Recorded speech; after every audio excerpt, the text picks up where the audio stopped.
Today is day 12 of the Karen Read trial. This is part 2. I'm going to give you my daily recap. We left off in part 1 with a lot of the questioning from Hank Brennan on Sergeant Yuri Buchanan, who is the Mass State Trooper, who was Trooper Proctor's boss. And Trooper Proctor is the lead investigator who has since been fired from the Mass State Police. So we're getting right now into the text messages between Michael Proctor in the group text that contained Yuri Buchanan. So because of the behavior of these text messages in this chat, Yuri lost 5 vacation days. We know after the fact that Michael Proctor was fired, and he starts reading the chain of it.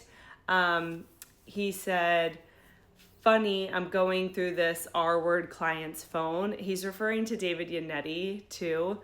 There's a ton of confusion in the courtroom over who the author of the text messages are. Like, we know it's Michael Proctor, but I guess on the evidence that they were entering, it didn't say that.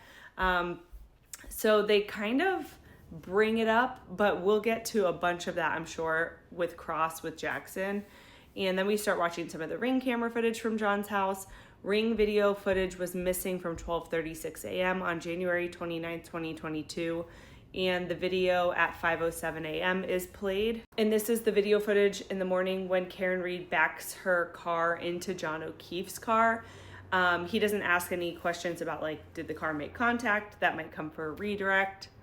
A few more Ring camera videos from his house are entered into evidence. And then he starts questioning about the surveillance of the bar and Karen ordering drinks and how many drinks she ordered. There are 2 presentations that Hank Brennan shows, this one from C.F. McCarthy's with all of the drinks there, and then one from the Waterfall Bar too, which we've seen that surveillance footage. It's not very good quality. And this is when John O'Keefe was leaving the Waterfall Bar.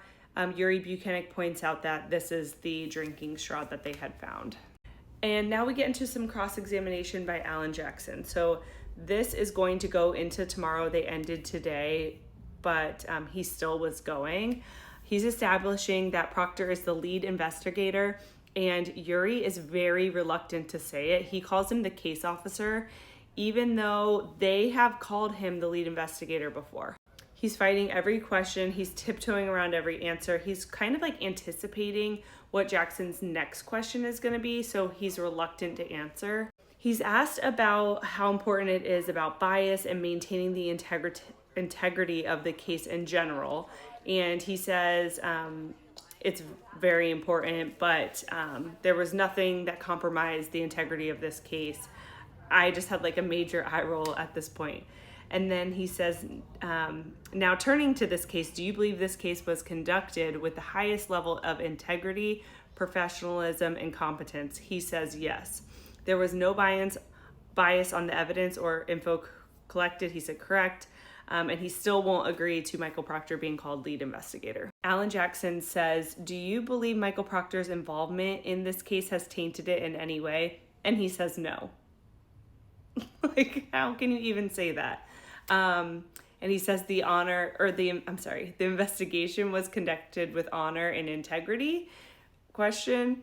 He has to repeat himself a few times. Finally, Buchanan says that, yes, the investigation was conducted with integrity, but he leaves out the word honor. Then very tediously, and I think very methodically, Jackson has Buchanan go through every single search warrant really slowly. It was like pulling teeth.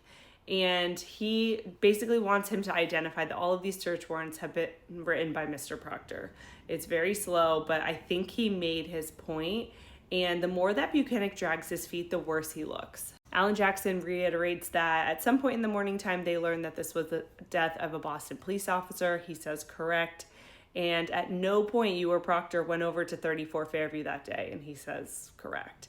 Now we get into his first documentation of the day on January 29th.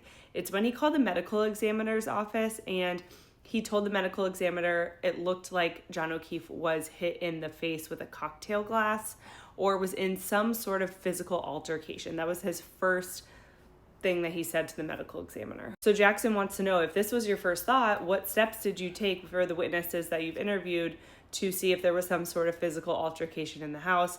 And he says we interviewed the homeowner and those 2 witnesses, but you never went in the house. Correct. You didn't set up a crime scene log. Correct. You just took these 3 people you interviewed at their word. Correct. So then we change gears to talk a little bit about the evidence that was collected. We see a zoomed in shot here of the clothing that was left that belongs to John O'Keefe on the hospital floor. This picture, I'm surprised we even got a picture of this. It was taken on January 29th in the hospital. The clothing was laid out in the temporary evidence room around 10 p.m. And anyone that had access to the Canton PD office had access to the evidence area.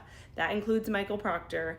Eventually, the clothes were bagged and dried on February 4th, but there's no log to document the entry in and out of the room or what was happening to the clothing. And there's no report that says this is the day it's dried and this is when it was bagged. He also points out that in one of the photographs, this was Michael Proctor's notepad binder, and it's confirmed it was. Now, jumping a little bit more, he's questioning, saying that there were 2 searches in the lawn of 34 Fairview on February 4th and February 10th. And Buchanan says no. He also went on February 3rd. For these 3 reports where they are there and doing the searches, and they do find all these taillight pieces, there are no reports from these searches until February 4th, 2023, like 17 or 18 months later. He says that could be possible, which is crazy that this is your key evidence and you don't have reports written on this to over a year later. I'm mind blown, honestly. And then Jackson wants to know what his relationship was with Higgins. And he said it was strictly professional. He knew he worked in Canton PD, but they didn't have a friendly relationship outside of work. It's also brought up that Chief Berkowitz is driving by 34 Fairview and saw a piece of taillight. I think that this was on February 4th. And Jackson asked, how old was Berkowitz in 2022? How was he driving by and saw a piece of taillight? We know that Chief Berkowitz was older, and he was the chief of the Canton Police Department at that time. He has since passed away, but Buchanan says, I don't know how old he was. I have no idea. And he was never questioned about his findings because he was recused because he worked from Canton PD. And then court is done for the day, and we will be back tomorrow. More Buchanan, Friday, day 13.